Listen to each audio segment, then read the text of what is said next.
Hello everyone. Hello mga beshi, mga bestie, mga best. Hello sir, good morning. Thanks God, it's Saturday. So, pick up ko po ngayon. At eto, ang pipick upin po sa akin. Tapos, yung isang style is kinukuha pa po ngayong umaga. Ayan, kung na napakita sa inyo kung paano gagawin. So, ito po yung measurement niya. Dididikit po dito yung measurement. So, sakto pala na ang short ko is kulay blue. Katin na. Ito po yung yari niya. Ito po yung pipick upin sa akin ngayong umaga. Wala pa si QC, pero baka maaga po ulit siyang dumating. Ayan. Ito po yung yari niya. Ito ay uniform ng College of Teachers Education, BSU. Ito po siya.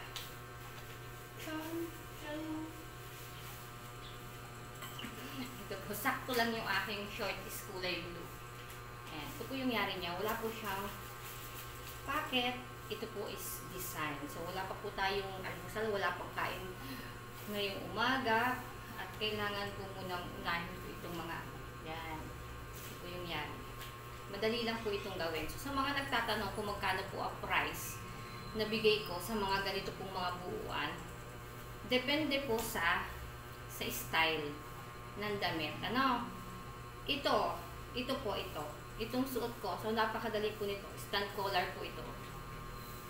Yan. Napakadali po nitong gawin. Ito naman is design lamang. 70 pesos po ito. Itong ganitong yari.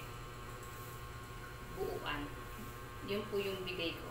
Depende po. Ito yung 70 pesos. Dito pa lang po sa style na to ha. Siyempre, pag nabago po yung style, ibang price. May 70, may 80, may 90, may nagwa 100 pa po tayo. Depende sa style. At kung dun sa mga magtatanong naman kung magkano ang sahod, ay depende po sa inyo. Depende po sa capacity. No? Depende sa bilis po ninyo kasi tayo po ay buuan. Yan. Tapos yung hindi kaya po ng buuan, pwede po kayo ng per operation. Dito po sa akin, kapag per operation, para na-check po natin pag per operation dito. Yung mga nasa labas ko po na nananahe, usually sila po ay buuan. Mahirap po kasi kung nasa labas tapos per operation. Mamaya, yung halimbawa, yung back, iba ang gumagawa, yung front, iba ang gagawa. Tapos tatahiin na dito, wala pa yung parts. E di para nakunlukan ng pagkuha-kuha doon pabalik-balik, bigla po. Kaya, yung nasa labas po talaga, buuan. Pero kung hindi po kaya ng buuan, pwede po dito. Per operation. Pero kung gusto niyo rin naman pong magbuuan at dito kayo mananahe, wala pong problema. Pero syempre, kapag ka po yun ay buuan at dito, may bawas po yun. Bawa po ng kuryente at ng makina. Ganun po talaga. Ano? Kasama po yun sa buhay. Tapos, bigyan ko po kayo ng idea. Yung mga nananahi ko po dyan sa labas, usually, sila po, diba, buuan. Kadalasan po sila ay, sa one week, sila po ay nakaka 25 to 30 pieces na buuan ang nagagawa po nila. So, weekly, sumasahod po sila ng 2,400, 2,500, parang ganon. Tapos ay hanggang 3,000, parang ganon. Minsan kasi may sumahod pa po ng 3,300, 3,400, 3,500, ganon. 1 week po yun. Kaya, depende rin naman po sa inyo. Kasi yung iba kasi medyo sanay-sanay na rin.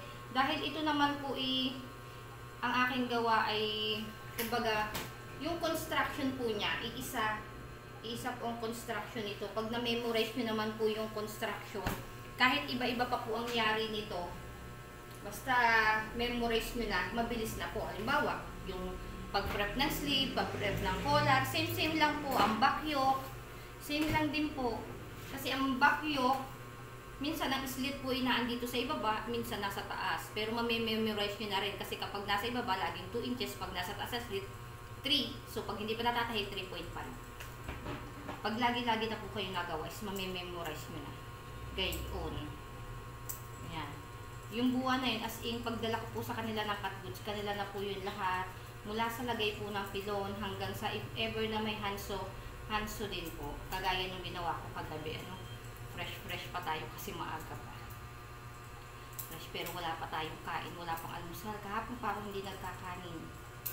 No, bisi-bisihan muna. Mamaya na lang uli babawi. Pagkaka-pick up, saka na lang po nabawi. Okay, syempre unahin muna natin ito. Yung ating mga obligasyon. At baka maya-maya inaandiyan na po ang QC. No? Inaantay ko pa po yung mga damit. Wala pa po kasi dito yung damit na manggagaling po sa labas. So, pinipick up pa. As of now, ay pinipick up pa po yung mga damit na galing sa labas. Pagdating ko nun dito, aayusin ko pa po ulit yun. No? So, bisi-bisihan muna tayo ngayon, Saturday. Wala po munang mang-aabala, no? Minsan po kasi merong mga makukulit na alam na nang aabala. Ay, naku. Ako pinananrabaho din. Kaya minsan hindi muna tayo nagre-reply, ano? Kasi pag nag-cellphone po ng maaga at nag-reply po ako na nag-reply, siya, wala na akong magagawa. Yan. Tatapusin ko lang po ito para may for pick up ngayon. So, Saturday, mamaya kaya tapos bukas, Sunday, medyo makakapagpahinga tayo ng konti. Pero kung may dala pong cut goods ngayon, bago matapos yung araw ngayon, i-check ko na po yung cut goods para bukas, Sunday, may out ko na po ulit sa mga nananahid po sa labas. Bye-bye and happy working everyone!